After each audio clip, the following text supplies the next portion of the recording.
Hi students, welcome to Miss Smart Classroom. I will not be long with you. I will just be quickly going over some ways in which women resisted slavery. And bear with me, I'll be looking at my computer from time to time as we discuss the ways in which women resisted slavery. Now, we both know that African men and women were enslaved in Africa. They were captured through different ways and means and brought on the Middle Passage through the Atlantic Ocean to come to the Caribbean, and they were enslaved. They were put in they were auctioned off to various landowners and plantation owners and overseers, and then they were sent to work on the plantation, where they went through a period of seasoning, where they were attached to an older slave who would teach them the rope of slavery, and this lasted for around 2 years. Now, in this period, you must know that resistance is the state by which persons organize to fight against something and refuse to accept something as a way of life. And the enslaved Africans in the British West Indies have always resisted slavery and has always looked for every opportunity and method that they could utilize to resist the slavery and to fight against their state of bondage and to move away from it as much as possible. Whether they were successful or not, they did this continuously until the day that emancipation finally came. Now, because of this, they were known as a disobedient, discontented race that would use varieties of methods to destroy the system that they were against. And the methods of slavery are divided into two categories, that is insurrectionary and non-insurrectionary, otherwise known as violent and non-violent methods of resistance. Some examples of insurrectionary, which are the violent method of resistance, are destruction of property, murdering whites. Those are some examples. Now, some examples of non-insurrectionary, which are called passive or non-violent resistance, are fainting that they're ill, running away, working slow, acting retarded, such. And these methods that I just listed was employed by both male and female enslaved individuals. But for the purpose of this video, we're going to be looking at the methods that were specifically employed by women, because there were some unique methods that could only be employed by enslaved females to show their dissatisfaction for not only slavery but the plantation system on a whole, or vice versa, if you get what I'm saying. Now, these methods had an important role. It slowed down productivity, it cost in some cases the planters to reinvent and to lose profit, and it also was a way to show that their dissatisfaction for the system at large, and to show their frustration, and also to help them to avoid labor as much as possible.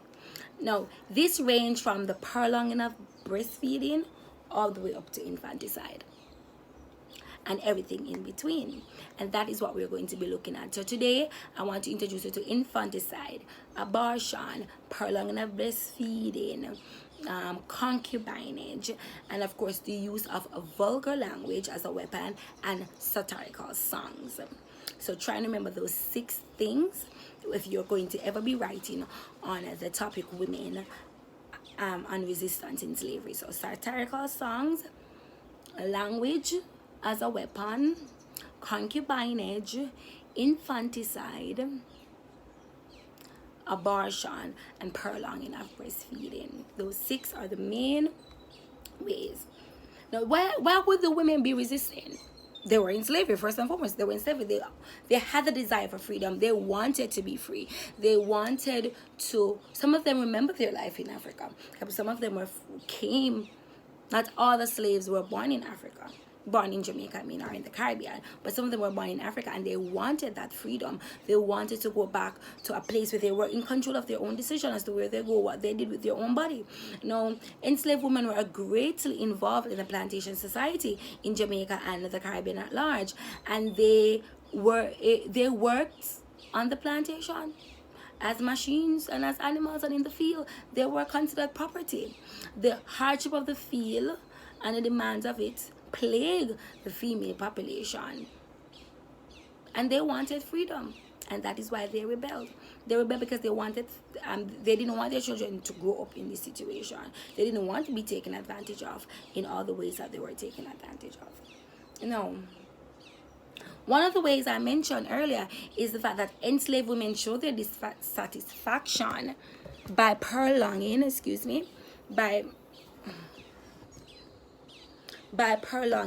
the breastfeeding of their babies. Prolonging the breastfeeding benefited the women, as it was somewhat a way of contraception or contraceptive in some way, for those who probably would not want to engage in sexual intercourse with a woman that was newly breastfeeding. So it was a way of contraceptive. One. Two, it's especially after the abolition of the slave trade, where they weren't legally allowed to bring in slaves, they encourage women to become breeders. They encourage women to produce so that they would have more slave added to the population.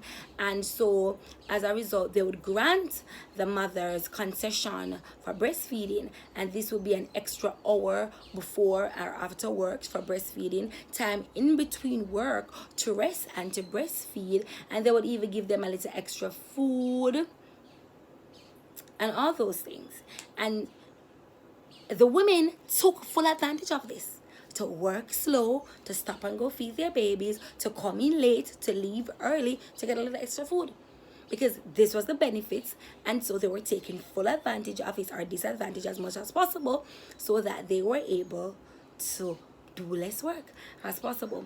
With their babies nearby, they would take break to feed them and reduce the hours granted to the plantation, and the time taken in between each feeding made the planters use valuable productive time.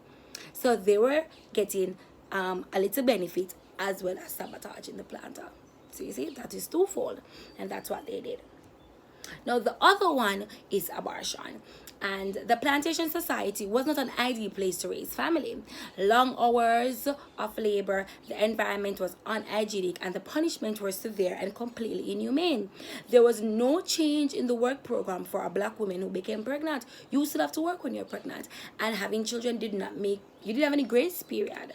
The need of a pregnant woman was ignored on a daily basis, and they would still have to go to strenuous work and labor and punished, and they were in constant fatigue. And this did not encourage women to want to have children. So enslaved women had to work up until 6 weeks, according to Dr. Shepherd.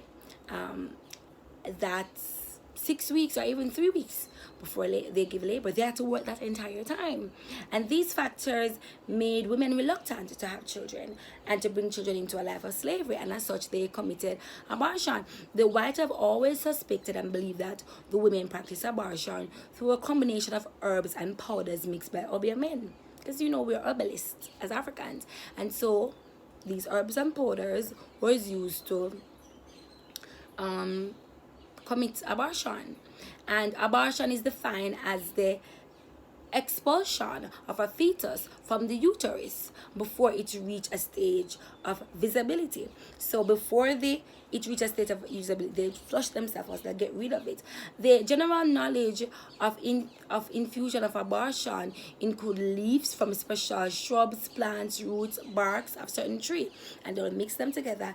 And this was very high risk. It was very high risk. They could have easily lost their life or run the risk of being sterile, which means that they themselves may never be able to have children whenever they want, but they were willing to run the risk of never having children, of having an infection, of getting sick, or even dying, once it meant that they were not contributing to the increase of the labor of the plantation society, and they were bringing in someone in this world that will suffer at the end of slavery. And that's the reason why they committed abortion. Now, joint abortion is infanticide, and this is when a baby is killed before the age of 1, where a mother, it is suggested that enslaved women will kill their children when they were born, rather than to subject them to a life of grief and rape and murder and separation and inhumane treatment. If they couldn't successfully abort the belly, some of them would have chosen and think it was more humane to kill and take the life of the child. It was more merciful than to allow them to become slaves and property. Next, we have the use of abusive or vulgar language, and that in itself is self-explanatory.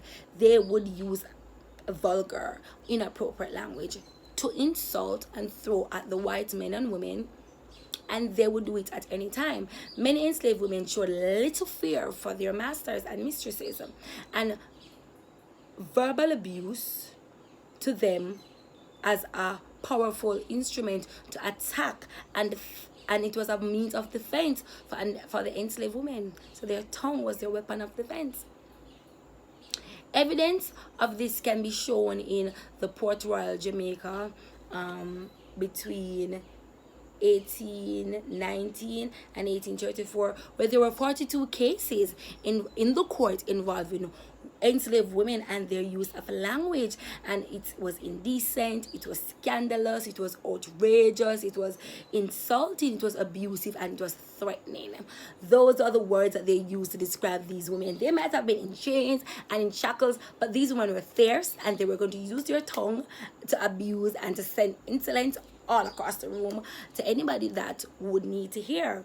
And in some cases, they would be dragged to court and they'll be even punished for it, and they're still going to do it because it was their way of showing whatever little power they had.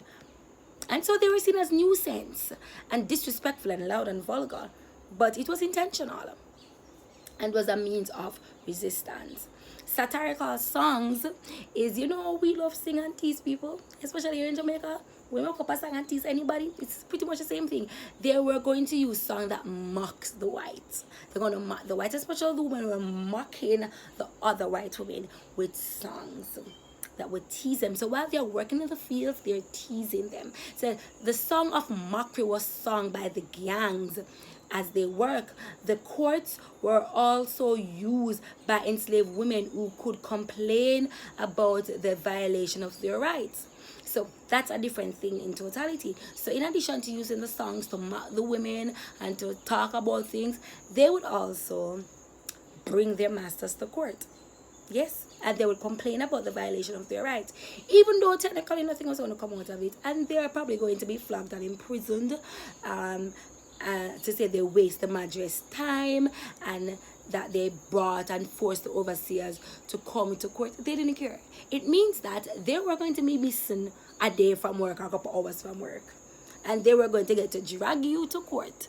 It was, pettiness as it bets. They're going to drag them to court. Nothing is going to come out of it, but they were just happy being absent from work, whether they won or they lost, and they were just happy being nuisance and know that they were annoying their masters just a little bit, and that's what they did. And finally, it's concubinage. Now, we all hear the word concubine. I'm assuming that most of you know what a concubine is. So a concubine is a woman that a man has sexual relationship with outside of his marriage, the side woman, so to say. So it is known that enslaved women endure harsh condition on the plantation. Enslaved women lived under the discipline and the whips and were target to the planters' hostility. That is true. There were, however, some white men who favored the body and the pleasure of the black woman and the woman of color. Equally, there were black women who desired relationship with men, and vice versa. And these opportunities was able to improve their standards of living in some way or another. And they wanted to improve their standard of living, so they will willingly become a concubine. The enslaved woman who was desired by the planter was usually provided to be working in the great house or great house services, and this is a reward. It was less backbreaking and had received less supervision than working in the field and in the hot sun, and there was less watchful eyes upon them. But in return, of course, they had to give sexual favors. Despite the harsh, unequal, callous nature of the slave society, close and loving bonds between black and white people did exist. There are a lot of planters who loved their housekeepers and take them as concubine and treat them well as much as possible. There have been persons who were in relationship with their concubines for many years. And in some cases, because of the relationship, it resulted in manumission, where the woman and her children was given freedom and money and property as a result of the relationship. That was not always the case, and it was very rare, but it did happen, and women took advantage of this as much as possible, so as to get better food, better treatment, and they would encourage their girls to go in to get better food, better treatment, and hopefully somewhat of a better life in the harshness of slavery. So let us recap. The women did resist slavery, and what they did, it had an impact on productivity on the plantation. And there's little the masters and the overseers and the planters and the managers could do to prevent the prolonging of breastfeeding, to prevent the termination of pregnancy, to prevent the use of abusive language, and the singing of satirical songs. There was little or nothing they could do to prevent that. Yes, the women would have been punished if they were caught, but they were going to do it anyway. And all of this was in aim to show their dissatisfaction and to also try and get something, I guess, whatever they could, and also to limit the productivity and sabotage the plantation system in some way or another. I do hope that this video helped you, and I do hope that you will remember the 6 main ways in which women resisted slavery. And if you're only going to write on 5 of them, because we encourage you to write 7 paragraphs in the CXC Caribbean history examination, an introductory paragraph, your concluding paragraph, and 5 body paragraph. So pick any 5 of them. You can always combine like infanticide and abortion together, and as much as possible, so just to get all of them out there, and you connect the reasons for resistance to the different form of resistance. So the woman didn't want her child to come into a world of abuse, so for that reason she would practice infanticide and abortion, and she didn't want to add to the labor of the plantation system. For that reason she committed infanticide and abortion. The woman was dissatisfied with her life and wanted some way, the enslaved woman, to increase her standard of living, and so she would willfully engage into concubinage. The pregnant women would want to take full advantage of the rest period of the additional food, and so they prolonged their breastfeeding up to 2-3 years as much as they could, and take full disadvantage and advantage of the system that did not care for them.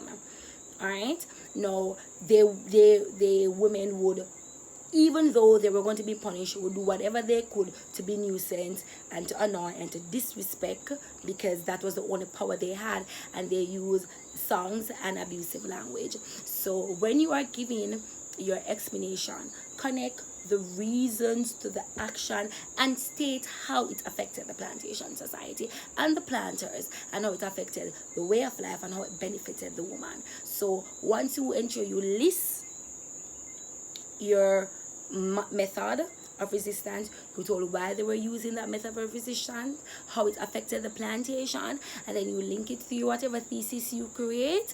And a perfect thesis to create would be that enslaved women use different forms of resistance, or that the forms of resistance used by enslaved women were effective. I don't know if CXC is going to word the questions, but just keep the forms of resistance in your mind, be able to define, be able to explain, be able to justify, and as always, give your point, give your explanation, give your example, your elaboration, and then link. Okay? All the best with your CXC exams.